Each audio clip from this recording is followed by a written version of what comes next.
Senator Judge Erwin Tulfo, you have 2 minutes, sir. Thank you, Mr. Presiding Officer.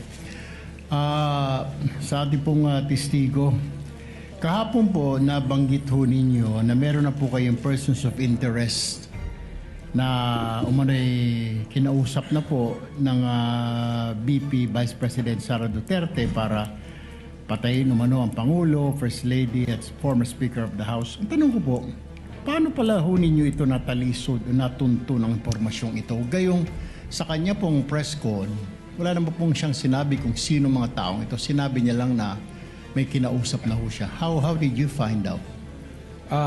Ganito po yan, sa lahat naman po ng kaso na hinahawakan po ng National Bureau of Investigation para po maging successful yung aming pag-iimbestiga, ay nagre-rely po kami sa iba't ibang intelligence report. Yun nga po, may tinatawag tayong open source intel, human intelligence, and we also use tools to monitor things.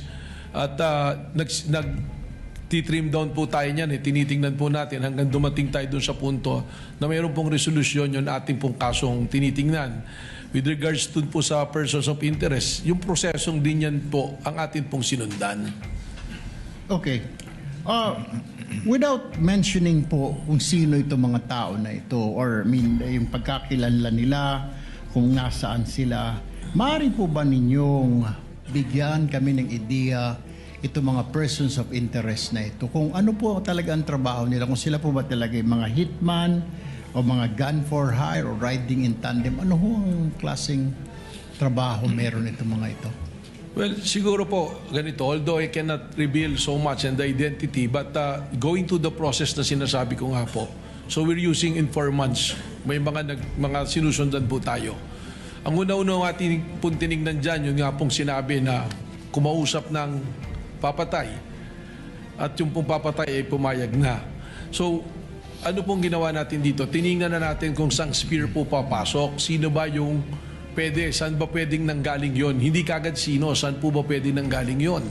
At lumalabas po rito, alam natin yung kasaysayan, malawak po ang kanyang tinatawag na connection, yung network po. Alam naman natin na siya'y Vice Presidente at ang dating Pangulo ay kanyang ama. Ibig sabihin, nakadevelop po ito ng mga relasyon. Unang-una na sa mga men in uniform na hanggang sa ngayon, marami po rito na na-appoint pa niya nung panahon na sila ay nandiyan. Nandiyan din po, binanggit ko yung Vice President Sara sa security group at yung pong mga double death squad. So tinignan po natin at tinignan by process of elimination yung mga tao po na maaaring dun nang galing or maaaring nakakaalam. And by process of elimination, nag-start po kami maraming individuals hanggang sa matrim down po namin ng matrim down hanggang sa ngayon. Kaya sinabi ko po kahapon sa kagalang-galang sa katanungan ng ating Senate President po, gaano ba katagal pa to? And I said, we have great progress. Dahil lang simula po kami sa marami ngayon na trim down na po namin sa iilan na personalidad po. Okay, panghuli ang pangalawa sa huling katanungan ko po, Ginoong Testigo, ay ito pong threat na ito po hanggang ngayon ay continuing threat po ito or pwedeng i-execute anytime ng mga sinasabi ninyong persons of interest?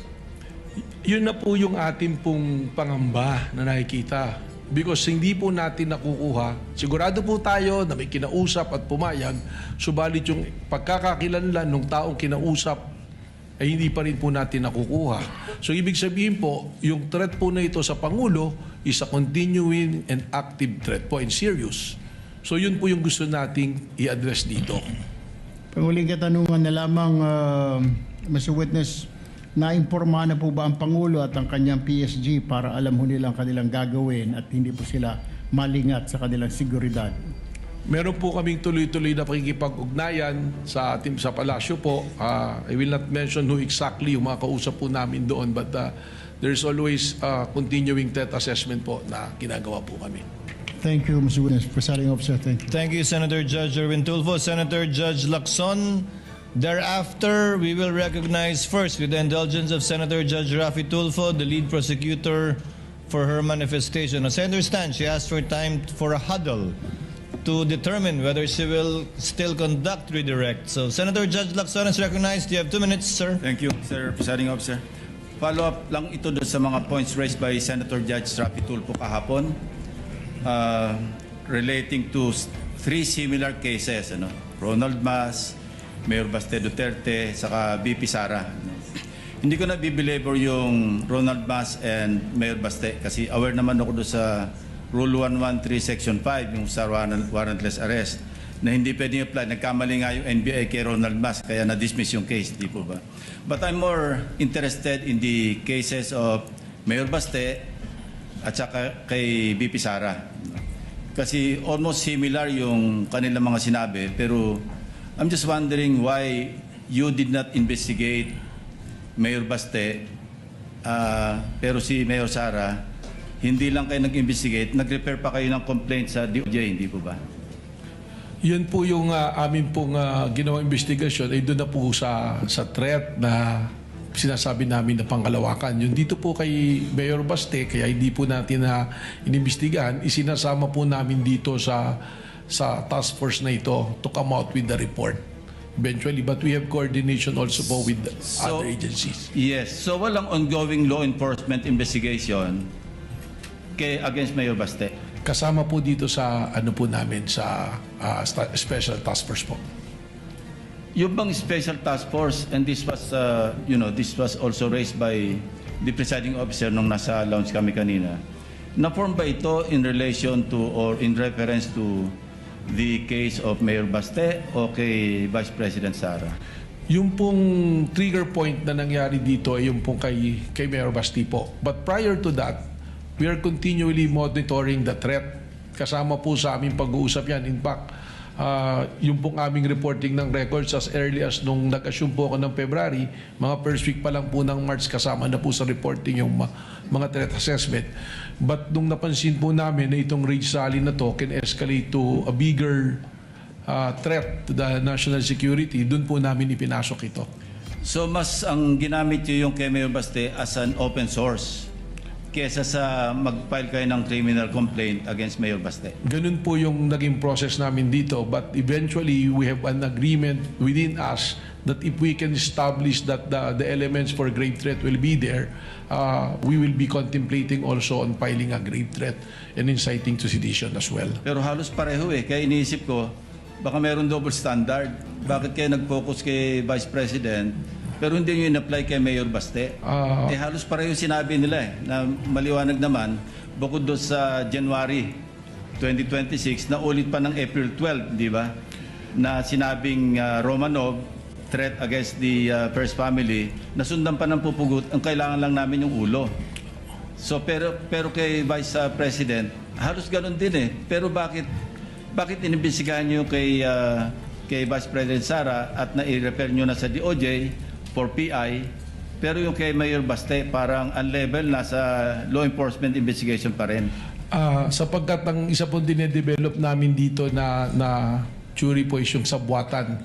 And alam po natin, if we go to court using the theory of conspiracy, medyo mas mahirap po na ipasok na kaso. Kaya it taking much time to develop the case po. May request for additional time, Mr. Presiding Officer. Punta lang ko kay Las Cañas. Opo. Okay. Yung kay Las Cañas, ginamit nyo yung kanyang affidavit na sinabi sa ICC. Tama po. Parang pang-open source. Tama Not for po, sir. anything, di ba? Not for anything po. So yes, walang sir. evidentiary value ito? Yun po ay ang basehan namin, kaya po namin iprinisinta. Isa po sa naging basehan namin doon po sa, isa nga doon sa 5 standards po natin na pattern of violence po. Pero wala kayong intention na kung magpapile kayo ng kaso, isasubmit yung affidavit niya na sinabit sa ICC? As a matter of preference lang po for the purposes of establishing the pattern of violence. But to directly papanagutin po sa isang criminal what, sa palagay ko po baka po hindi ito tatanggapin ng korte po. Yeah, kasi kung open source, hindi nga tatanggapin ng korte. Tama po. Kasi kung open source, kung nag-extend pa kayo, in-expand nyo yung open source information gathering, dapat sana nireview nyo rin yung aming committee hearing dito. No? Yung na-mention kanina ng defense, na initially, deny talaga si Arturo Las Cañas tungkol sa DDS, EJK, etc. Eventually, nag-retract siya talagang 180 degrees. No? Sinabi niya, totoo yung EJK, hindi ba dapat part din yun ng open source information gathering ninyo? Tama po. Actually, nung binasa po namin yung affidavit, may isang paragraph doon na nagtukoy nga dyan na nag-testify as binawi. Ang sinundan na po namin dito, at naalala ko po, meron kasing new report doon sa 24 oras after ng pre-trial po sa ICC, nagkaroon po ng interview kay Las Canas kung saan sinasabi niya yung affidavit na ginawa niya na isinabit sa ICC at nung kinukumpara po namin doon sa sinasabi niya, lumalabas na yun po. Pangatlo na po yun. So, Alam nyo, iba yung affidavit niya, yung kanyang testimony sa Public Order and Legal Drugs Committee, which as I said earlier, I chaired. Kaya alam ko yung familiar ako. Then after that, nag-retract siya. Talagang complete turnaround. Tama po. So I even consulted a retired justice na kaibigan ko, ano bang mas patimbang dito?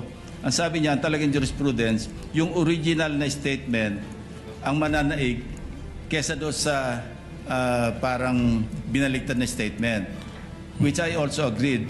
Ang point ko lang is, bakit parang namili lang kayo ng open source? tiningnan po Kung namin. tinignan nyo yung sa ICC na sabit na pagkahaba-haba, sa akin nga po sinabi kanina, pangatlo na po yung magkaibang affidavits ni Arturo Las Cañas. May nauna, may pangalawa, pangatlo na po itong pinapakita sa screen kahapon. Tama po, and we are also aware dun sa pagbali-baliktad. But on the news that I was mentioning po, Your Honor, mismong sinabi niya, pipirmahan yung affidavit, at sinabi po niya, this is 186 pages. So nang tinitingnan po namin, yung statement na yan, tumugma. At pangalawa, it's been the subject already of an ICC. It's being used as an evidence. At least there is a legitimate court that looking into it, which it was considered na ibig sabihin, tinanggap po ng isang lehitimo na korte po. Yeah, I'm not trying to put you on this spot. I'm just trying to be fair, ano? Opo. Kasi gusto ko talagang maliwanagan para pagdating ng takdang oras, alam ko yung aking boto. Tama Maraming po. salamat po. Salamat Thank you, po. Senator Judge Lacson. Before the chair recognizes Senator Judge Rafi Tulfo, Senator Judge Aquino, and Senator Judge Padilla, chair will not... Sorry, I forgot about you, Senator Judge Pangilinan, before Senator Judge Bam. Chair would like to call on the lead prosecutor again. Thank you for the sequence. Thank you, Yes, Your Honor. what is the pleasure of the lead prosecutor? Shall you conduct redirect? Your Honor, the prosecution believes that we have sufficiently established that the threat to the President constitutes Objection, Your Honor. threat to the national Again, Your security. Honor, inconsistent. Counsel, you are once again reminded to kindly avoid Yes, Your Honor. conclusions of law. The question was simple, so I guess you will not conduct any further redirect. Nonetheless, Your Honor, there are some manifestations that I would like to make. As long as these are not conclusions of fact and law, Counsel, as Yes, you have Your been reminded and guided accordingly. You may proceed. It is the position, Your Honor, of the prosecution that we have established Objection, Your Honor. Again, this is a conclusion of fact and law, Your Honor. Counsel, the counsel for respondent is correct. I will give the same limitation to whatever manifestations he will make in this regard. Let me do it for you. I guess you're not conducting any redirect anymore because you're I have another satisfied manifestation, Your Honor. and you're contented with the with the testimony given by the witness you presented. What is your second manifestation? Nais ko Prosecutor? lamang pong liwanagin, Your Honor, kaugnay ng affidavit ni Arturo Las Cañas.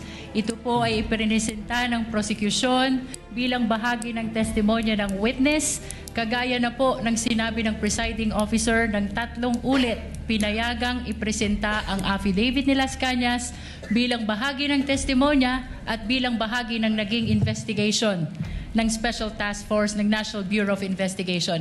It was never claimed by the prosecution that this affidavit is notarized. Kailanman po ay hindi sinabi ng prosecution na notarized ang dokumentong ito. Ito po'y ipresenta bilang bahagi lamang ng testimonya ng witness at bilang bahagi din ng investigation ng NBI. To conclude, Your Honor. Short rejoinder on that, Your Honor. The lead prosecutor is not yet finished.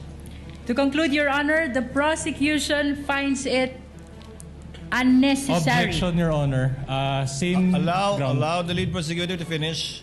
The prosecution finds it unnecessary to conduct redirect examination.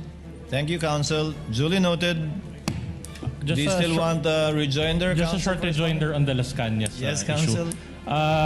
Again, Your Honor, according to the rules, an affidavit must be testified to and identified by the person or the author of that affidavit. And in this case, such was not done.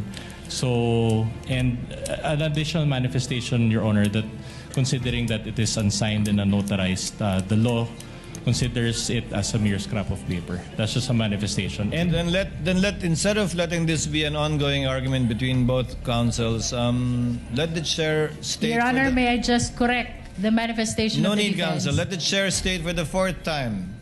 The affidavit of Las Cañas was not offered as an authentic document executed by the affiant. Only that it was part of the documents used by Director Matibag in his open source investigation, as also clarified for the fifth time, if I will count it, by Senator Judge Lacson, that it was only part of the investigation of the NBI through what is called an open source investigation. Again, to reiterate, not as proof that of its authenticity and the truth of the contents contained in the affidavit or document purporting to be executed by Las Cañas. And Let that it is signed, Your Honor. let that be the end of it, counsels, if you may. And we can proceed to the interventions and interjections of senator judges. Forgive my inadvertence earlier. Chair will recognize in this order, in the order that they indicated to the chair, as pointed out by the clerk of court, Senator Judge Rafi Tulfo, Senator Judge Villanueva, Senator Judge Pangilinan, Senator Judge Aquino, and Senator Judge Padilla as of now. Senator Judge Rafi Tulfo is recognized for his interventions. You may proceed, sir, when you are ready. You have 2 minutes. Mr. Witness, kahapon naitanong ko sa inyo yung kaso ni Ronel Mas. Ngayon, tatanong ko sa inyo, familiar ho ba kayo sa kaso ni Ronald Kibuyen, Maria Catherine Seron, and Joe Mark Ebcay? Narinig ko po sila. Ano po yung pagkakarinig mo sa kaso? Sila po ay inaresto ng PNP, CIDG. Yung isa po sa, I think it's an Osamis dahil meron siyang nagsabi na patayin si dating Pangulong Duterte at nag-offer ng 100 million na reward. Yung naman pong ubayan sa Boracay ata, may offer din. I'm not mistaken, 150 million po yata na reward. So, itong tatlo po, sa pagkakalam niyo, ano mga trabaho nito? Yung isa po, construction worker, hindi ko po maalala yung isang.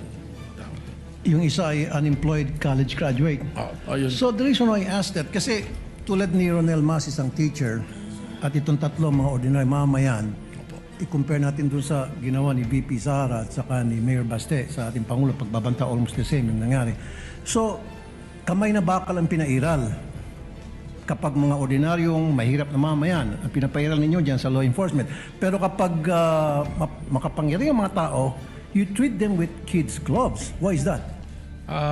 Respectfully po, Your Honor, unang-una, I cannot speak to the behavior of the law enforcement at that time. But I agree with you na yung pag-aresto po sa kanila is warrantless arrest. That's the reason why na-dismiss po lahat ng kaso na yon. Yung sa ngayon naman po, yung mga pangyayari na ito, we go to the case build up and file a case katulad po nung nangyari kay Vice Presidente, meron pong nakapending ngayon na kaso. At kung ito po ay may file sa korte, that is the time that the court will issue a warrant of arrest. So meron po tayong prosesong sinusunod po. Mali nga yung pagka-aresto. Actually, warrantless arrest yung nangyari noon. Pero meron bang nag-utos why it was done by the law enforcement people at that time? And what's the difference between the law enforcement back then and the law enforcement people now? Well, I can only speak po for my bureau ng NBI. We are making sure that we are following the process and the law. In any case, wala pong malaki o maliit na kaso. Ang tinitingnan po lagi natin dito ay ang ebidensya, ang batas at ang prosesong dapat pong sundin. Okay. I'll give you an example. Halimbawa, yung nangyari ngayon na pagbabanta sa ating Pangulo, nangyari noon sa panahon ni Pangulong Duterte at nagbanta si Leni Robredo. Halimbawa lang, of course, Leni Robredo would not do that kasi I know, wala sa karakter niya. Nagbanta si Leni Robredo kay Pangulong Duterte at matindi yung outburst niya at pagbabanta. At ganun din naggagawa ng follow-up ang kanyang anak. What would have happened? Sa tingin niyo ba, possible na merong gagawang pag-aaresto si PRD tulad ng ginawang pag-aaresto doon sa mga teachers, sa teacher, construction worker, at unemployed college graduate? Well, respectfully, it's calling for an opinion but siguro meron po akong pwedeng pagbasihan. Base na rin po sa inyong sinasabi na construction worker, teacher, ay inaresto dahil sa banta, posible po. May possibility na baka arestuhin po kaagad ang Vice Presidente noon. Thank you, Mr. Witness. Thank you, Senator Judge Rafi Tulfo. Senator Judge Villanueva may proceed with his interjection when he's ready. You have 2 minutes, sir. Thank you, Presiding Officer, Mr. President. Just two quick questions to our dear witness. Your Honor,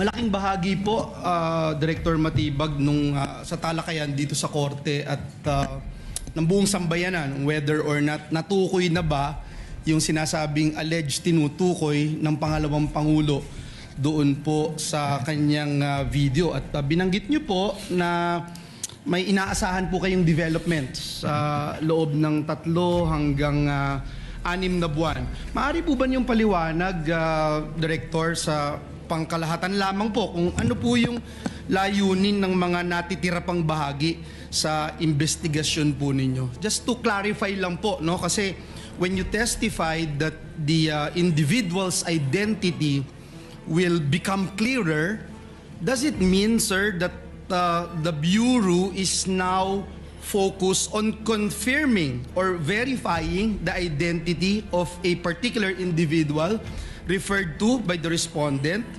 rather than determining whether such person exists in the first place? Kumbaga po, yung tanong lamang po dito, sinasagot po ay sino na yung kinontrata rather than hindi po yung meron nga bang kinontrata? Your Honor, 2 bagay po para makarating po tayo dun sa kasagutan sa inyo pong katanungan. Una, sinabi ko nga po with certainty, meron kinontrata. Ano po yung basihan?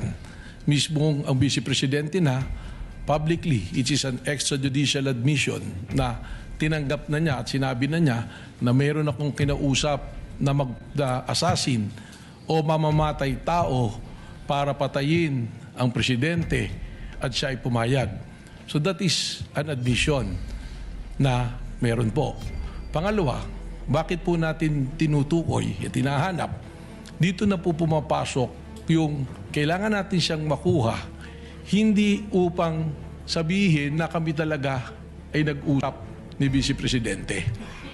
Kasi yun naman pong sinasabi ko nga, yung pag-uusap na may papatay at hindi naman nagawa, wala naman po tayong pinag-uusapan na krimen doon. Pero ano po ba ang tinutugunan namin sa paghahanap namin sa tao na yon, sa individual na yon? Yun na po yung sinasabi namin that we have to address the issue of national security, the safety of the President, which is a primary mandate of the National Bureau of Investigation. Sapagkat ang banta po sa Pangulo, kapag ito ay seryoso tulad po nitong banta na ito, ito rin po ay magdadaos ng ligalig, kaguluhan, at disrespect po sa ating law and order.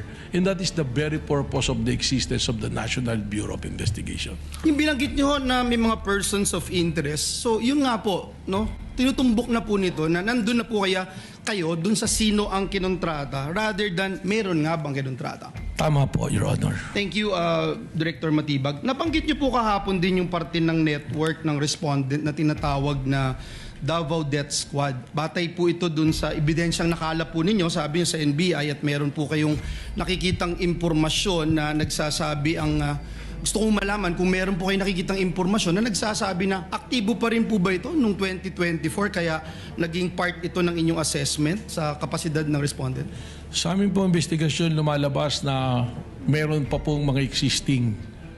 At katunayan, without naming names, ganito po, ilagay na natin sa konteksto na nagsimula po kami sa maraming pangalan and narrowed it down. Siguro ito na inaantay ng marami rin na finally ma-identify natin. We are narrowing it down already to less than 20 individuals at may mga pangalan na po kami nito. Sa katunayan po, yung iba po rito, kausap na po namin yung kanilang mga pamilya o kakilala.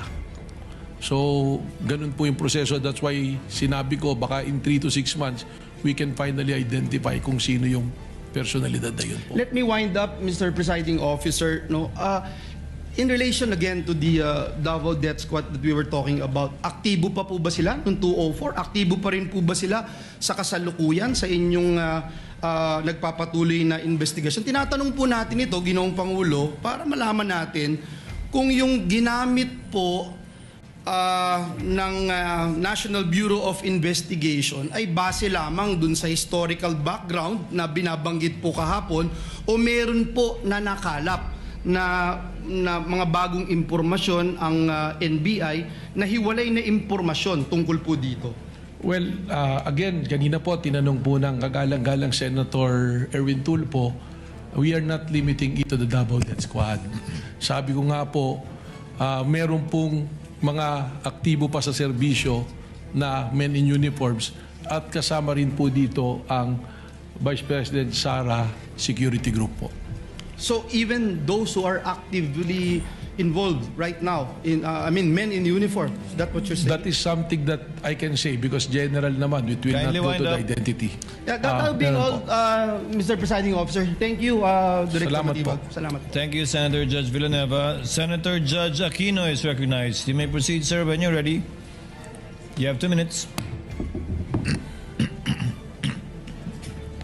Maraming salamat, Mr. Presiding Officer. Isang tanong lang po kay Director Matibag.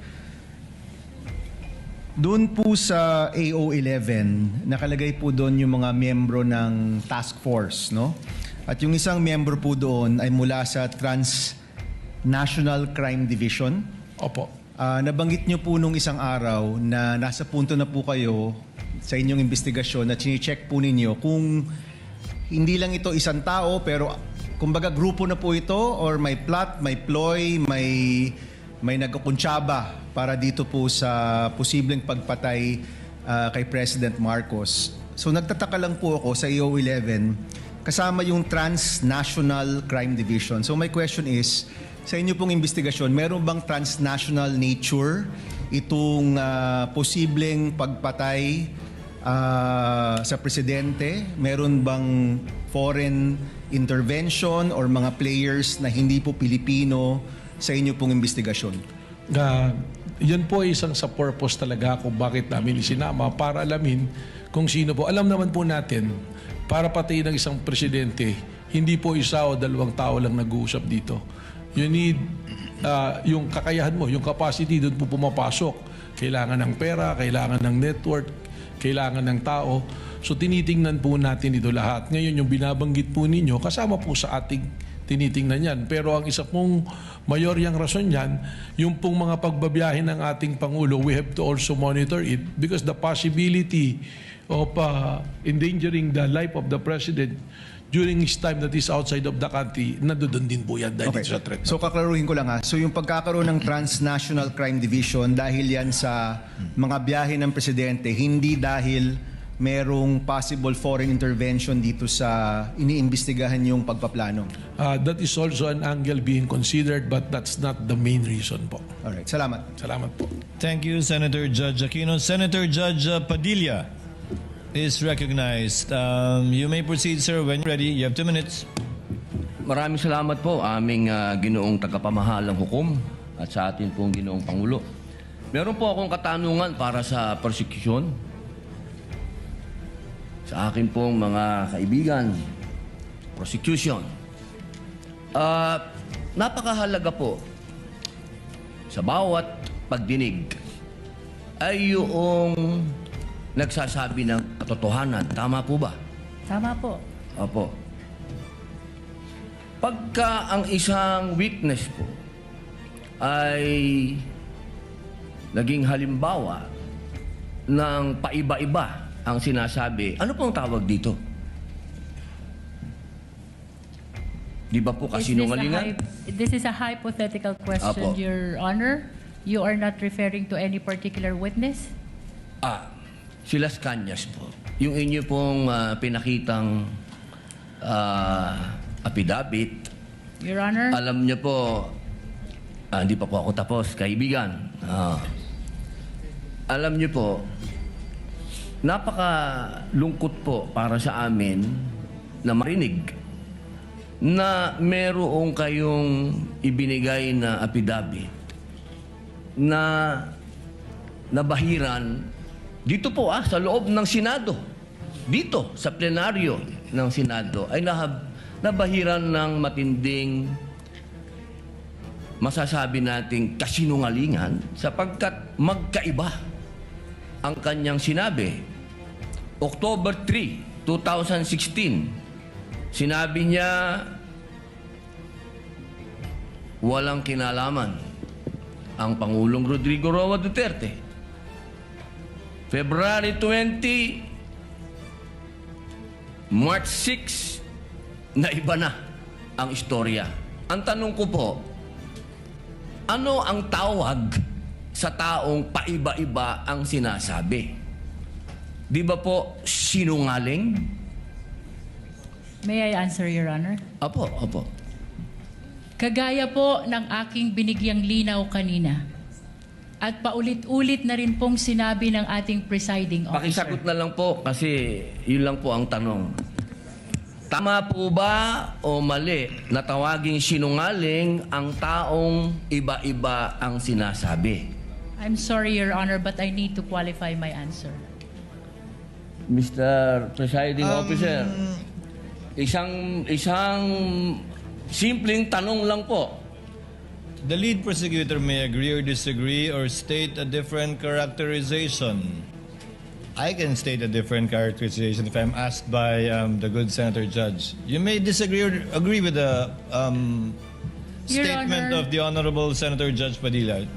Feel free to say no or yes, Counsel. Kagalang-galang ng mga senator judges at sa atin pong mga nanonood na kababayan. Dahil binanggit po ng kagalang-galang na Senador Robin Padilla ang pangalan at ang affidavit ni Arturo Las Cañas, nais ko pong linawin ang kanina ko pong manifestasyon.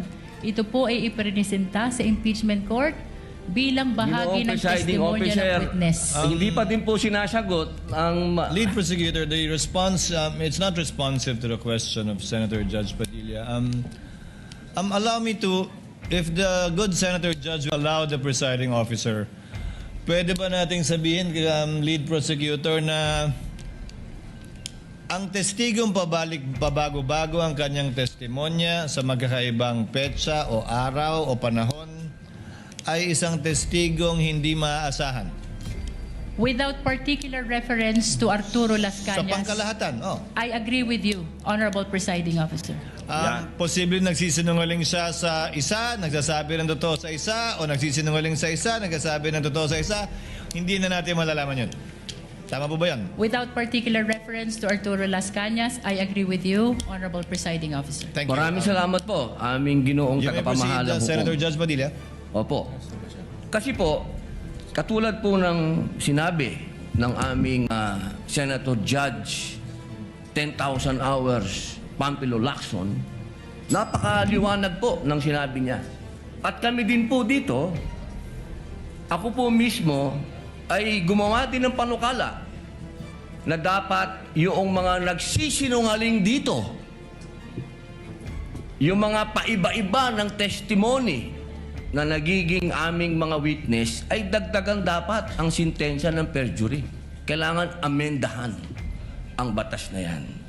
Ngayon, bilang pakiusap po sa inyo, sa prosecution, pwede po ba na sana ay maiwasan natin ang pagbibigay ng witness na may kasong perjury? Hindi na po ito si Las Cañas.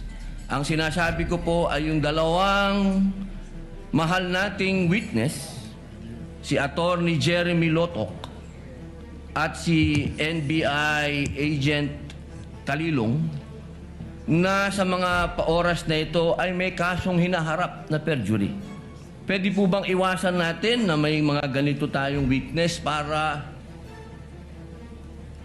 ang nasasakdal po kasi dito ay ibinoto ng 32 million na tao. Sana po, aming mga mahal na kaibigan sa prosecution, isipin nating mabuti bago po tayo magbigay ng mga witness na may perjury na kaso o nagkaroon po kami ng dahilan na gumawa ng amenda na itong perjury ay amendahan. Pwede po ba yun? Your Honor, with all due respect, I would like to take exception to the question and manifestation of the Honorable Senator Judge Robin Padilla. First of all, we were able to verify already that there are no cases pending against the prosecution witnesses. In addition, Your Honor, and only to respond to the concern of the Honorable Senator Judge Padilla, ang conviction po ay hindi ground for disqualification unless it is final and unless it is punishable by more than 1 year and that the crime constitutes moral turpitude. Alam niyo po, napakaganda po ng inyong sagot. Sana hindi one-sided ang ating persecution. Ano? Kasi, alam niyo, pag kayo ang pagpabor sa inyo, alam niyo ba, bawal po ang ginagawa. Kindly maintain Presiding order officer, within the bawal court. po ang ginagawa nitong nasa harap natin, nagkukomento. Kindly maintain order in the court. The Sergeant at Arms, by authority of the Senate President, is directed to kindly maintain. Hindi po order in the sila allowed mag-ingay. Korte po ito. Thank you. You may proceed, Senator Judge. Who was speaking? Ako po. You may proceed, Senator Judge. I was Padilla. interrupted. With due English. apologies. So, ibig niyo pong sabihin, yung mga senator judges dito ngayon na humaharap sa kaso na hindi po pinapayagan ng ombudsman at hindi pa rin sila guilty, ano pong ibig niyo sabihin? Your Honor, with all due respect, ang question niyo po kanina ay kaugnay ng pagtistigo. Testigo nga, Referring to judges the nga yung witnesses of sinasabi the prosecution, Your Honor. Ang usapan po ay yung guilty or not guilty. Okay? So, tatanong na po ako ng bago. Pwede po ba? May I be clarified, Your Honor, on your last question about the senator you said are facing cases?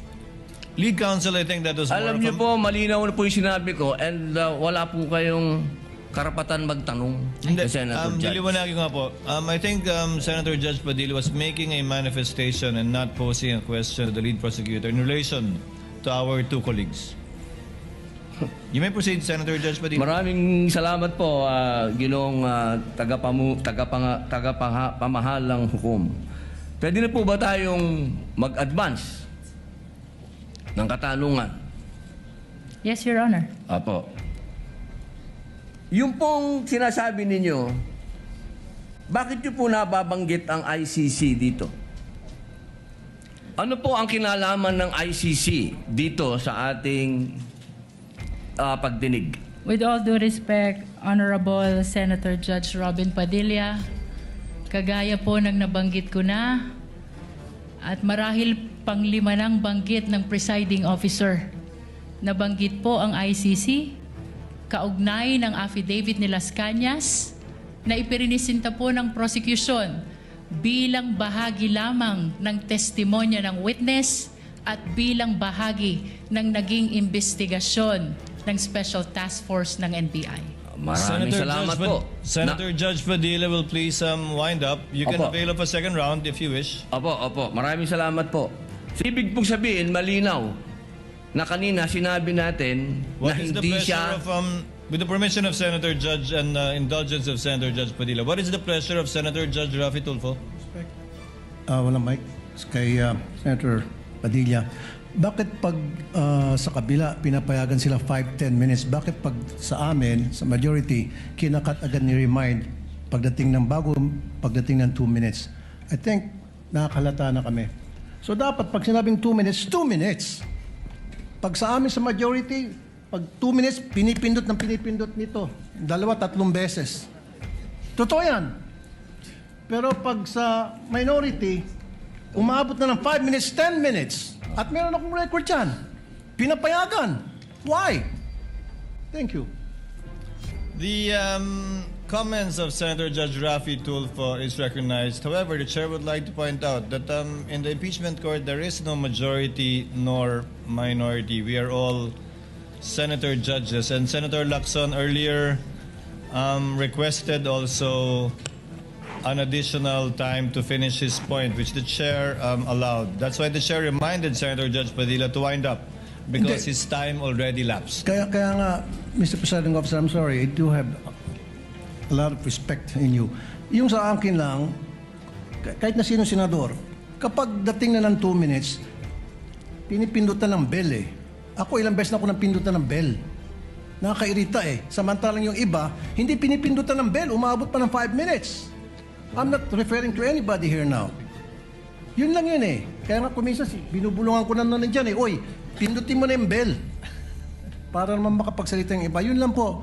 Wala na akong tinutukoy dito. Dapat maging fair tayo yung sa nagpipindot ng bell.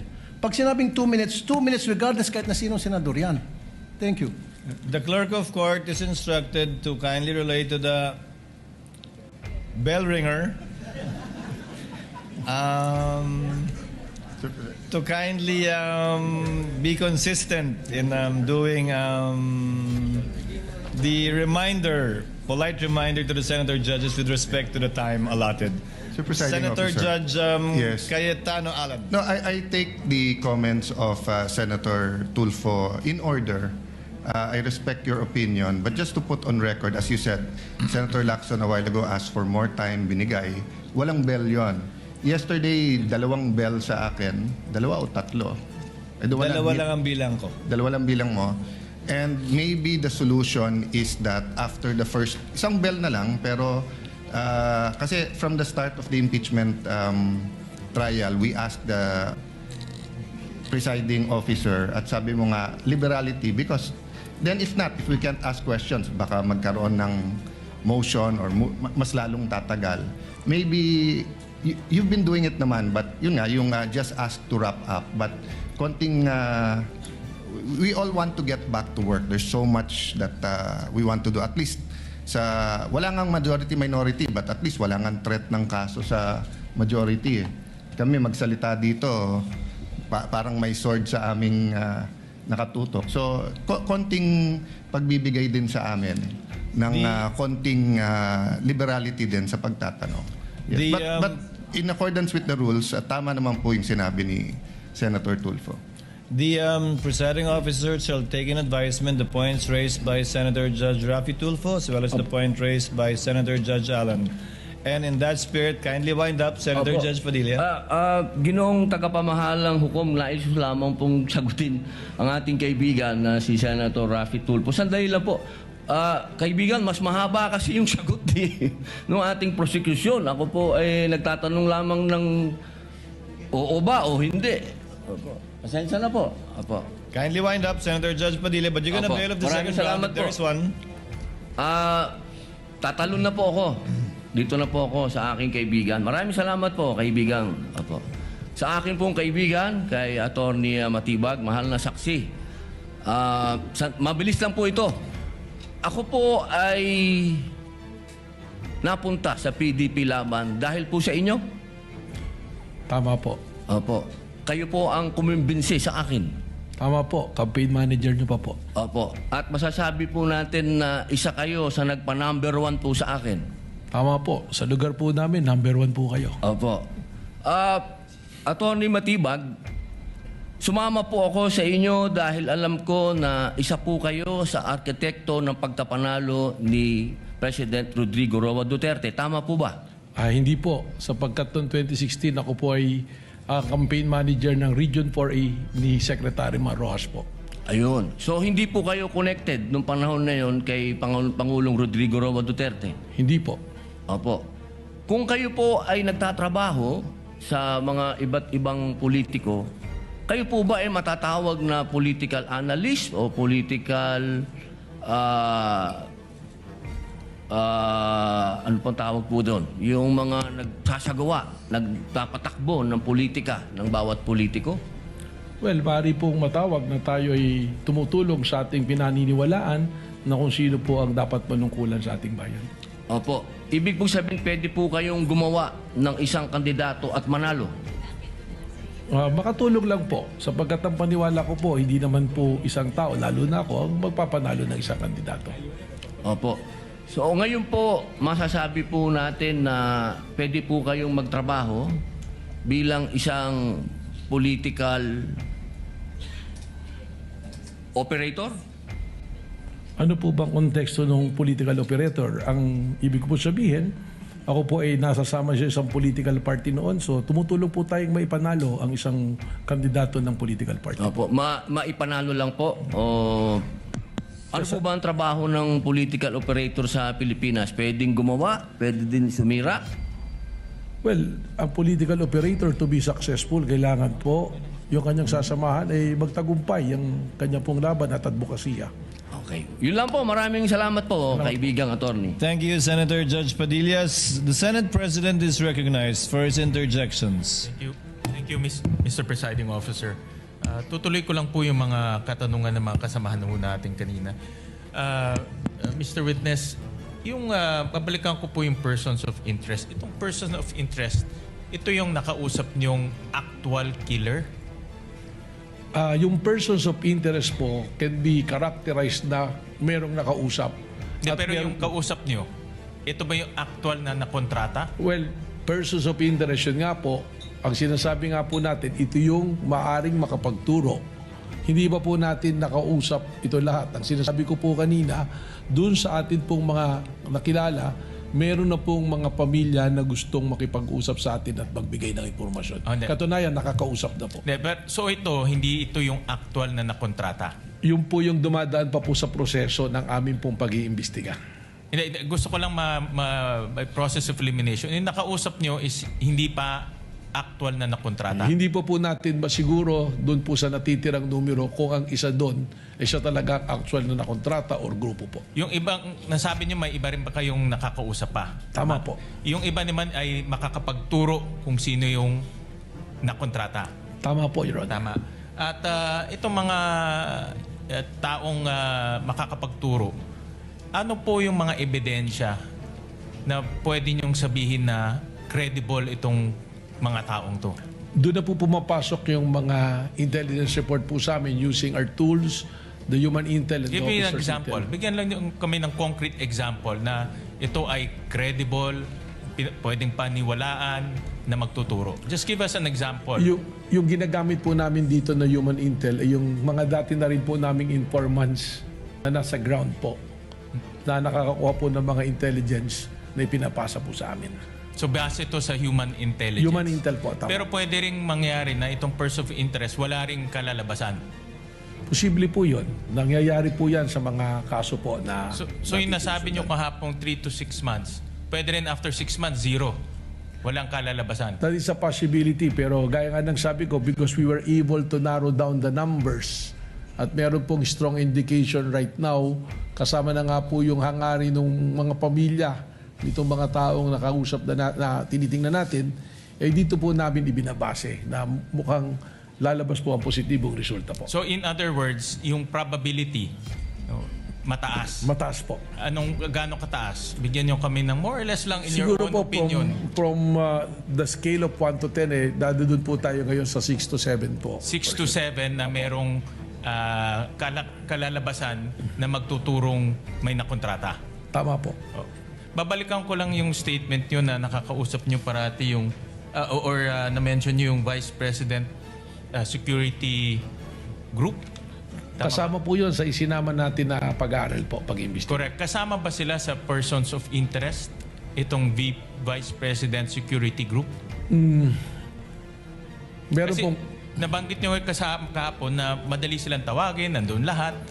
No? Kasama ba sila dito sa persons of interest ninyo? Well, Kung pwede nyong sabihin, I know you're investigating, kung pwede lang sabihin, actually, meron pong personalidad na kasama ron. merong kasama doon. But naintindihan ko na itong VP Security Group is also members of the government.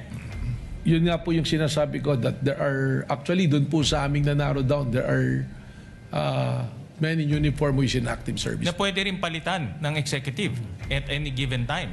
Tama? Tama po. So paano, kung pwede silang palitan, paano sila nagiging persons of interest na merong potentially manggaling sa kanila itong pagkokontrata? Yun po yung precisely the reason na ayaw po natin na yung term na tinatawag na masunog yung atin pong lead na kinukuha. Baka po maka-apekto pag nagkaroon po ng mga sudden po na galawan.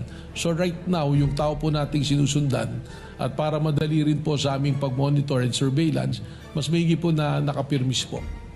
Sige. Maraming salamat, Ginong Cristo. Salamat Thank po. you, Mr. Presiding Officer.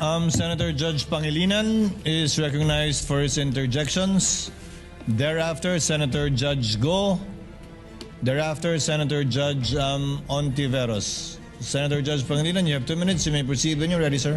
Maraming salamat, Mr. Presiding Officer. Ginoong witness,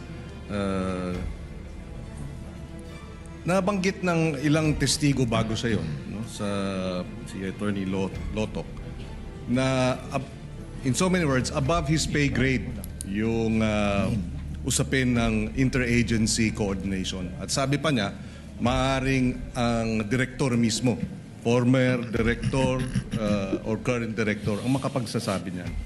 Nung sinabi niyo merong security threat na national security threat, nakipag-ugnayan ba ang NBI sa iba pang mga ahensya ng pamahalaan para pag-usapan ito? Meron po kaming tuloy-tuloy na ugnayan. At sino-sino ang mga ahensya o alin dito sa mga ahensya ng pamahalaan ang nakipag-ugnayan kayo? Actually po, sinasabi nga natin, meron po kasing security cluster kung saan po natatalakay yung mga kailangan pong pag-usapan. So sa ngayon po, through the Office of the Executive Secretary, meron po ako makapakikipag-usap dun po sa military units din po natin. If you will not mind, I will not mention the exact military unit po. So there have been interagency coordination Yes. to assess and to address itong kinokonsidera ninyong national security threat. Totoo po yan, yes po. Okay. Doon sa usapin ng pag-iimbestiga ninyo naman, nasabi ninyong may narinig kayong mga banta, napanood ninyo. May ba kayong na-monitor na nagbanta naman ang ating Pangulo bilang pag-retaliate doon sa nasabing banta ni Vice President? Ibig sabihin po, banta ng Pangulo sa Vice Presidente? Yes. Meron ba kayo na-monitor? Wala po. Kung meron man, hypothetically, tama ba yun? Well, kailangan pong imbestigahan din kung meron pong ganung banta. In other words, would you consider in a hypothetical situation revenge as justified if there is a threat to the President, he decides, he likewise publicly threatens whoever, not necessarily the Vice President, whoever. Palagi ko po hindi tama sapagkat hindi naman po ito isang justifying o exempting na circumstance pagka nangyari po yung pagbabanta. Lalong-lalo na po kung mataas na opisyal, hindi po pwedeng maging batayan ang kanyang paghihiganti para magbanta po. So ang paghihiganti, self-defense ba yun? Hindi po. Hindi. In other words, hindi legal ang paghihiganti sa usapin ng kung ikaw ay tinakot o ikaw may banta laban sa'yo. Hindi po. Or kung ikaw ay, when is it allowed? When is self-defense a valid, how do you call it, assertion to allow for non-liability for a crime? Kailan? Nakabalangkas po yan sa revised penal code, kaya lang hindi ko po kabisado, pero kung meron po talagang yung talaga actual na ang isa pong malinaw, nangyayari na at kailangan mo iligtas ang buhay, karangalan at property po ng ng ibang tao at lalong-lalo ng mga kamag-anak mo or kaibigan, doon po pumapasok yung self-defense na valid. May mga ano po siya, elemento. So, just to wrap up, so ang banta ng Pangulo, hypothetically, ay hindi tama. Hindi po tama. Yan po ay magbabiolate kung hindi man po sa batas na umiiral na Kodigo Penal, doon po sa konstitusyon bilang isang Pangulo ka, meron ka pong katungkulan na igalang ang batas, igalang ang konstitusyon at maging parehas po sa ibang tao po. Okay. Maraming salamat. Thank you, Mr. Thank you, Senator Judge Pangilinan, for the information of Senator Judge Lapid. And those who might be interested, the name of the bell ringer is Anika. For easy reference, in case there are future reminders or complaints. Who is next? Senator Judge Go is recognized. You may proceed, sir, when you're ready, and you have 2 minutes, sir. Salamat, Mr. Presiding Officer. I just want to put it on record, given that the incident with the sheriff in July 2011 was discussed in detail during the cross-examination of the defense earlier. Just find it proper that I shed light on the matter without any bias, given that these are matters of fact and based on personal knowledge. Since nabanggit po at ipinakita po kahapon, wag mo nang pumatak yung oras, hindi pa naman tanong yun. Kasama na, sir?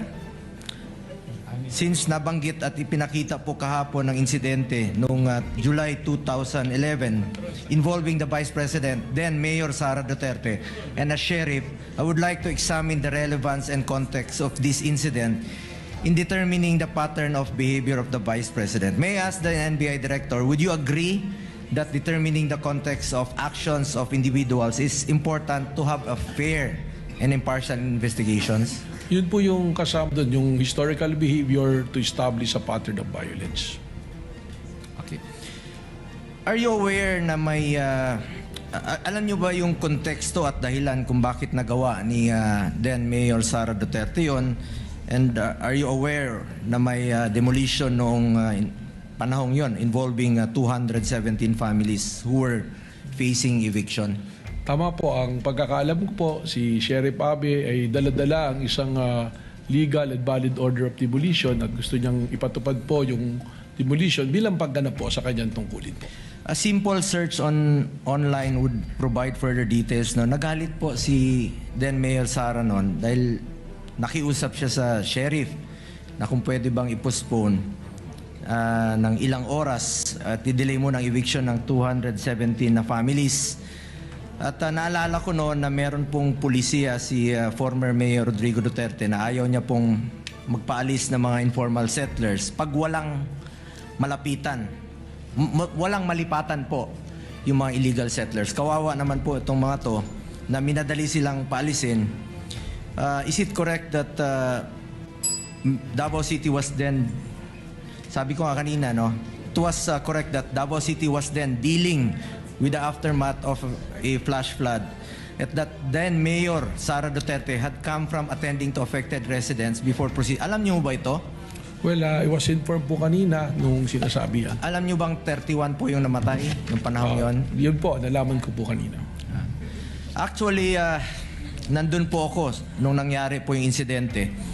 At after 2 days, bumisita rin po yung si former Vice President Jojo Binay, kasama niya yung anak niya na si Senator Nancy Binay. Mismo, witness po ako doon na talagang hirap ng sitwasyon. June 29 po yung nangyari na madaling araw, yung flash floods, at marami pong namatay, no? 28 to 31. At after a day, July 1, may schedule po yung sheriff na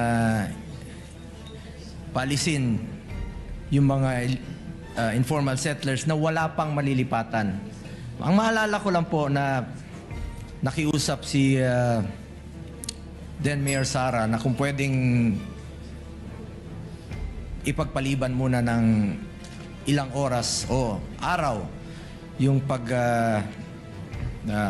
demolish po sa mga illegal or informal settlers na walang malilipatan.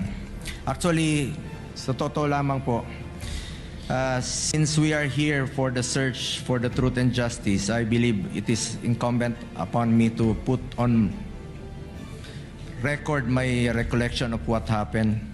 Yun po yung maalala ko. Sabi ko nga na may pulisiya po yung syudad noon na kung walang malilipatan yung mga informal settlers ay wag munang paalisin. Kawawa po yung mga kababayan nating mahirap na wala pong malilipatan.